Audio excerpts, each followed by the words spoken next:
अमरावतीच्या अचलपूर शहरामध्ये आरोपी मोहम्मद तन्वीर मोहम्मद अयान यानं प्रेमाच्या जाळ्यात तरुणींना फसवून त्यांच्यावर लैंगिक अत्याचार केले आणि व्हिडिओ व्हायरल करून त्या तरुणींची बदनामी सोशल मीडियाद्वारे केली।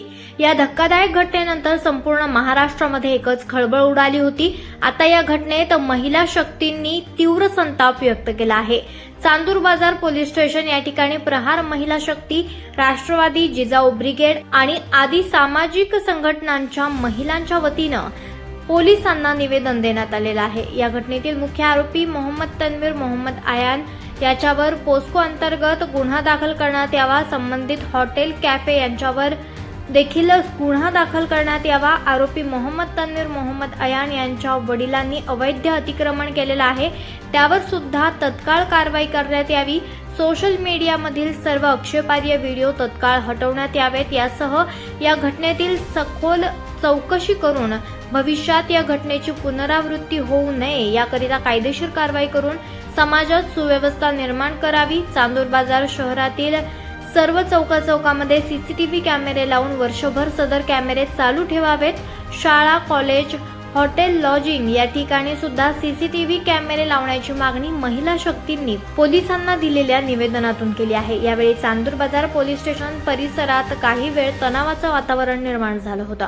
आरोपी मोहम्मद तन्वीर मोहम्मद अयान यांनी ज्या मुलींवर लैंगिक अत्याचार केले आहेत आणि त्या मुलींच्या कुटुंबियांनी समोर येऊन आरोपीच्या विरोधात तक्रार द्यावी।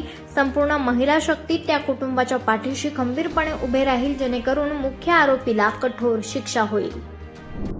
अमरावतीच्या अचलपूरमध्ये धक्कादायक घटना घडली होती। या घटनेचा संपूर्ण महाराष्ट्रामध्ये निषेध व्यक्त केला जात आहे। आज जर आपण पाहिलं तर अमरावतीच्या चांदूर बाजारमध्ये महिला शक्ती आक्रमक झालेली आहे आणि या महिला शक्तीच्या वतीने चांदूर बाजार पोलीस स्टेशनला निवेदन देऊन संबंधित आरोपीवर कठोर कारवाई करण्याची मागणी सुद्धा केली जात आहे। आपल्यासोबत काही महिला शक्ती आहे, काय सांगाल? आज आपण निवेदन दिलं, काय मागणी केली आहे पोलिसांना? आम्ही पोलिसांना एवढंच निवेदन दिलं की ज्याप्रमाणे परतवाडा या ठिकाणी अयान झालेला आहे, तसा अयान संपूर्ण जिल्ह्यामध्ये, चांदूर बाजारच नाही तर संपूर्ण जिल्ह्यामध्ये, तालुक्यामध्ये हा दुसरा अयान होऊ नये हीच अपेक्षा आमच्या महिलांकडून आहे। कारण ह्या अयानला जर शिक्षा नाही झाली तर कदाचित अधिक अयान घडू शकतात, तर याला कुठेतरी ब्रेक लागावा। त्याच्यासाठीच ही महिला जागृती, आम्ही जागृत झालेला आहोत। इथे पक्ष म्हणून नाही किंवा हिंदू किंवा मुस्लिम हाही विषय नाही, तर एक आम्ही सामान्य जगामध्ये जगणारा असा स्त्री शक्ती आहो आणि त्या स्त्री शक्तीने हा प्राधान्य एक मंत्र हाती घेतला की जिथे जिथे कुठे आता असं घटना घडेल तिथे सर्वात प्रथम आम्ही तिथे पोचणार आणि तिथे निषेध करणार आणि डबल अयान होऊ नये हीच आम्ही संपूर्ण ठिकाणी जाऊन निवेदन देत आहोत। या धक्कादायक घटनेनंतर अचलपूरमध्ये जर पाहिलं तर महिला शक्ती आक्रमक झाली होती। त्यांनी अचलपूरच्या उपविभाग कार्यालयावर निवेदन धडक दिली होती। आपल्यासोबत ताई सुद्धा, ताई काय सांगाल? आपण अचलपूर पोलीस स्टेशनला धडक दिली होती आणि आरोपीला अटक करण्याची मागणी केलेली होती। सर्वात पहिलं प्रथम कर्तव्य आमचं तेच होतं। अचलपूर पोलीस स्टेशनला आम्ही निवेदन दिलं आणि त्याच्यानंतर सन्मान्य आमदार साहेब पण होते, त्याच्यानंतर त्याला अटक पण झाली। पण आता सर्वात मोठी बाब जी पोलीस डिपार्टमेंटशी चर्चा झाल्यानंतर लक्षात आलं की त्याच्यावर अटक झाली, त्याच्याकडनं सगळे बयान घेतले आणि त्यांनी सगळं खरं खरं सांगितलं। पण आज विषय असा आहे की काही मुली अल्पवयीन आहे, तो पण अल्पवयाचा मुलगा आहे।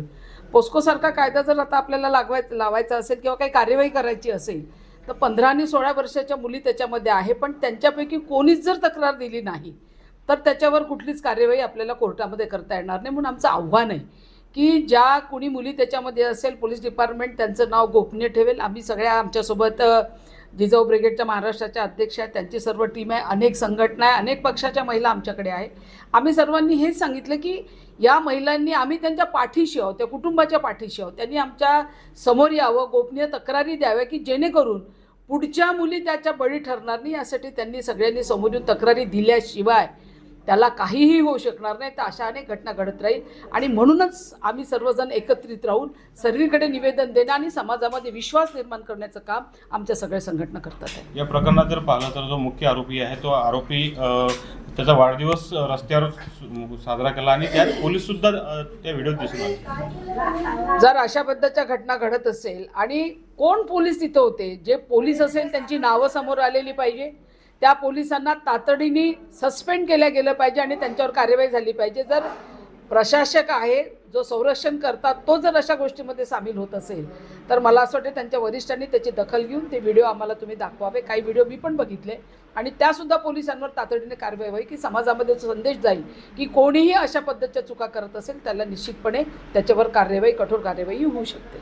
नक्कीच जर आपण जर पाहिलं तर या घटनेतील जो आरोपी आहे अल्पवयीन आरोपी आहे, परंतु या संबंधित आरोपीवर कठोर कारवाई करण्यासाठी आता ज्या महिलांवर मुलींवर अत्याचार झाला त्यांनी सुद्धा सामोरे यावे आणि आम्ही महिला शक्ती संपूर्ण त्यांच्या पाठीशी आहे असं सुद्धा विधान या ठिकाणी महिलांनी केलेलं आहे.